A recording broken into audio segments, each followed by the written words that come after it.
आम्हाला परवानगी आहे असे ते उत्तर देत आहेत. तर नेमकं तुम्ही कसं बघताय? कारण जो जनरल बॉडीचा ठराव आहे त्यावेळेस तुम्ही तिथं होता 2016ला, तुम्ही महासभेत पण होता, तर असे काही ठराव झालेले आहेत का? असं आहे, हिंदी सांगू? नाही नाही मराठी मराठी पहिले. आताच मी तुम्हाला बोललो, नाशिक महापालिकेमध्ये आज जो कारभार चाललाय अतिशय आंधळ दळतय, कुत्रपीठ खातोय. अख्खे नाशिककर 50 लाख लोकसंख्येचा नाशिक जिल्हा आहे, पूर्ण जिल्हा विरोधात आहे. तर झाडं तोडू नका. अहो, साधू संतांनी जे पहिले अरण्यांमध्ये हजार 500 जेव्हा 1 लाख वर्ष वय होतं ना माणसाचं, तेव्हा हजार वर्ष तप केलेले झाडांखाली. साधू संत कशाला म्हणतील झाडं तोडा?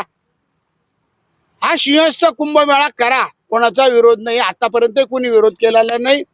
पण जो बोलेल का हे लोक त्याला त्रास देतात.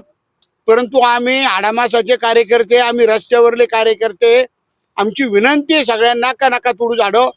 तुम्ही तुमचा आपला सिंहस्थ कुंभमेळा करा, पण झाडं तोडू नका. आज जे मार्किंग सुरू झालं आहे, जे 3 आखाडे होते मुख्य, त्यांच्यासाठी टीपीनी म्हणजे टाउन प्लॅनिंग वाल्यांनी मार्किंग केले, त्याच्यात स्पष्ट दिसतंय की जे माई सबचा प्लॅन होता त्यानुसारच हे मार्किंग सुरू झालंय. तर कुठेतरी माई सबची ही तयारी सुरू झालेली दिसते. 100% यांना 220 का 22 कोटी रुपये मंजूर पण झालते.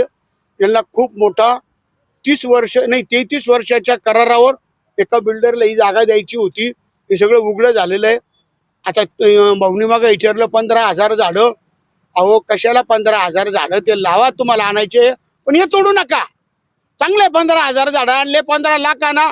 अजून तुम्हाला एक आठवतं का पत्रकारांना? 33 कोटी झाडं महाराष्ट्रामध्ये मला वाटतं मुनगेटी वाराने लावले होते. दाखवा बरं 33 कोटी झाडांमध्ये 33 झाडं जिवंत महाराष्ट्रात. करा ना ती चौकशी. 33 कोटी काही नाहीये. हे सगळं यांना दादागिरी करून काम करताय.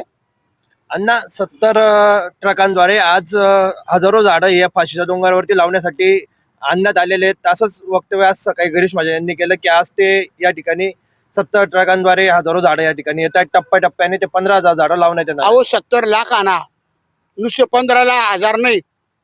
तुम्ही सगळ्या नाशिक मध्ये जिल्ह्यामध्ये झाडं लावा, पण हे तोडू नका. यालाच विरोध आहे जनतेचा. मी एकट्याचाच नाही, मी तर विरोधकच माणूस आहे.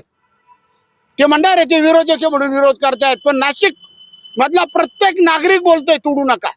अहो, एकदम एका शब्दात नाही तोडलं पाहिजे. शेवटचा प्रश्न, राज ठाकरे या येतील ना, त्यांनी आवाहन पण केलंय. त्याशी अमय खोपकर येऊन गेले, कलाकार येऊन गेले. आम्ही कार्यकर्ते पहिलं आंदोलन आमच्या पक्षाने केलंय. आमचा तर विरोधच आहे त्याला. साहेब येणार आणि आम्ही साहेबाच्याच आदेशानुसारच काम करतो. धनराज साहेब हे एकदम पर्यावरणाच्या बाबत नेहमी, तुम्ही बघितलं 2012ला मी जरी भाजपमध्ये होतो, पण त्यांनी जे काम केलंय नाशिकमध्ये तुम्हाला आजही लक्षात राहील असं काम केलेलं आहे. त्याचं काय दूरदृष्टी नेता जयराज साहेब. हिंदी